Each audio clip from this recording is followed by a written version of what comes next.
Ndugu zangu wa Tanzania na watazamaji wote kwa ujumla mahali popote mlipo, na habari wasalimia, hamjambo, natumai umzima ubuheri wa afya na mipenye nipo kukwema. Karibu katika mwendelezo wa matukio haswa katika taifa la Tanzania. Waziri mkuu katika taifa la Tanzania ambaye anaitwa Mwigulu Nchemba aliweza kuvamiwa ghafla akiwa kwa mazishi ya Mtei ambaye alikuwa muasisi ama mwenyekiti wa kwanza katika chama cha Chadema. Katika kanda hii tutakuwa tunaangazia kwa undani nani alimshambulia, sababu ni zipi ziliweza kushambuliwa kwa waziri mkuu katika serikali ya Rais Samia Suluhu Hassan. Vile unavyotazama hewani, unafiki ungekuwa unazalisha umeme Tanzania, tungezalisha mwingi kuzidi Marekani. Lema, yaani huyu ni mwanasiasa kutoka mrengo wa upinzani ambaye anaitwa Godbless Lema. Aliweza kumshambulia na kumvamia kwa undani waziri mkuu katika serikali ya Rais Samia Suluhu Hassan ambaye anaitwa Mwigulu Nchemba. Kivipi? Kabla nizame kwa undani, shukuru wote ambao mnatazama hii kanda mahali popote mlipo, mzidi kubarikiwa. Lakini kwa heshima na taadhima, unapoendelea kutazama hii kanda, tukabidhi like. Kuna alama ya kidole hapa chini mwa kanda, bonyeza hiyo alama ya kidole kama moja kutukabidhi like. Ikiwa hauja subscribe na kupembeleza, uweze kusubscribe, na ukimaliza kutazama sambazia link ya kanda hii wengine katika mtandao wa WhatsApp na hata Facebook ili tuendelee kujulisha wengi tena zaidi. Without wasting your time, back to our analysis. Katika serikali ya Rais Samia Suluhu Hassan, aliyehudhuria mazishi ya mwenda zake Edwin Mtei ambaye ni mwana Chadema sio mwingine ila tu ni Mwigulu Nchemba ambaye ni waziri mkuu. Alipoenda ama alipohudhuria mazishi ya mwana Chadema siku ya Jumamosi, alionekana akiwa kwa jeneza, hata kule kwa kaburi, akionyesha heshima ya mwisho kutoka upande wa serikali kwa Mtei ambaye alikuwa anazikwa siku ya Jumamosi. Akaonyesha heshima ya mwisho.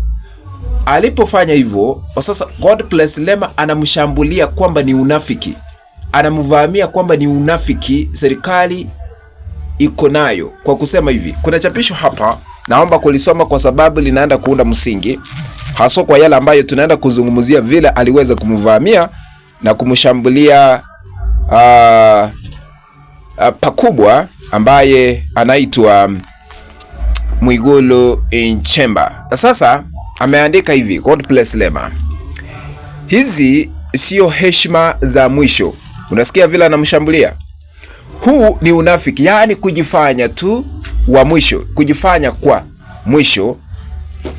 Angalia alivyoinama, utafikiri ana uhalali hata wa kuitwa waziri mkuu. Yaani anamshambulia kwamba hatoshi kuwa waziri mkuu, vile anainama kuonyesha heshima ya mwisho kwa mwenda zake.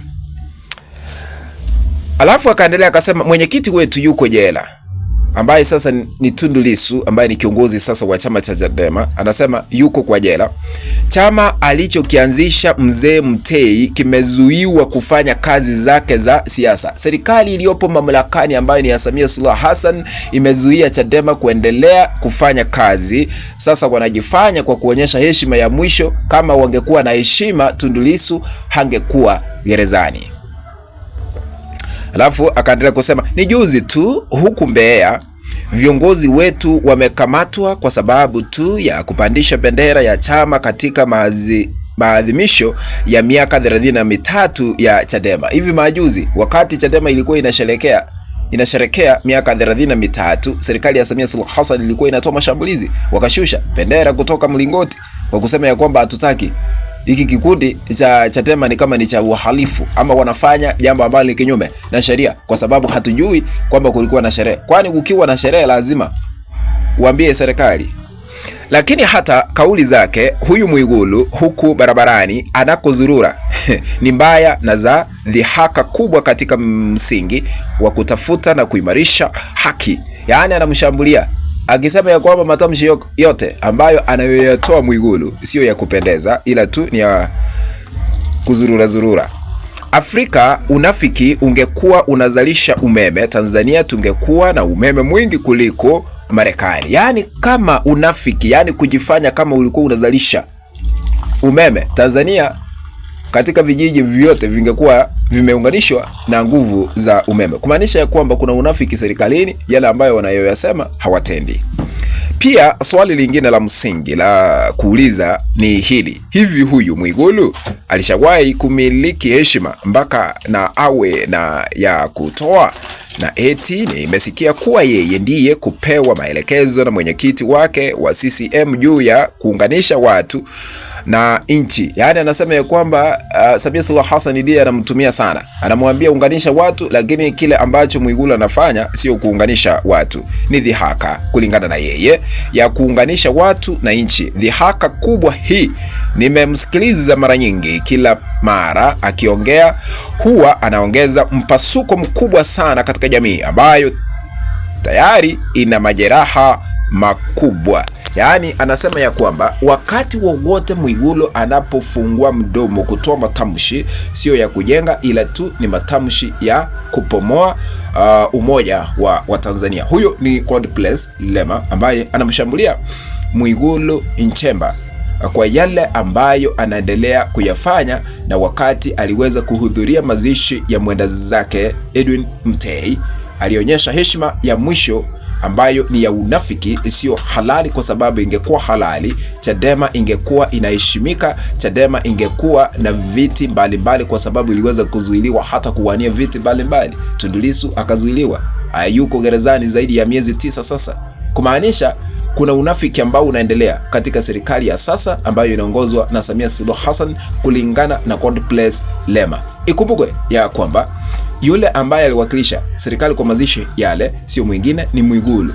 Rais Samia Suluhu Hassan hakuhudhuria, na hata wengine serikalini hawakuonekana, kwa sababu wanajua yale ambayo maovu wanayoyatenda dhidi ya chama cha Chadema sio ya kufurahisha, ila tu ni ya kukandamiza na kumaliza demokrasia na uwazi katika taifa la Tanzania. What do you think? Kufikia hapo, mpenzi mtazamaji, sina lingine la kuongeza ila tu kutamatisha hii kanda. Tukutane katika kanda ambayo nitaitengeneza hapo baadaye, lakini niko na ombi moja tu, unyenyekevu na heshima. Unapoendelea kutazama hii kanda, tukabidhi like kama haujagusa button ya like ambayo ipo hapa chini mwa kanda, iponyeze ili kutukabidhi like, na ikiwa hauja subscribe na kuembeleza uweze kusubscribe. Sambaza link ya kanda hii kuelekea group 1, 2, 3 katika mtandao WhatsApp na hata Facebook, ili tuendelee kujulisha wingi tena zaidi. Asanteni sana ladies and gentlemen, be blessed by our supreme being who loves heaven. Let's meet in the next video. Bye bye.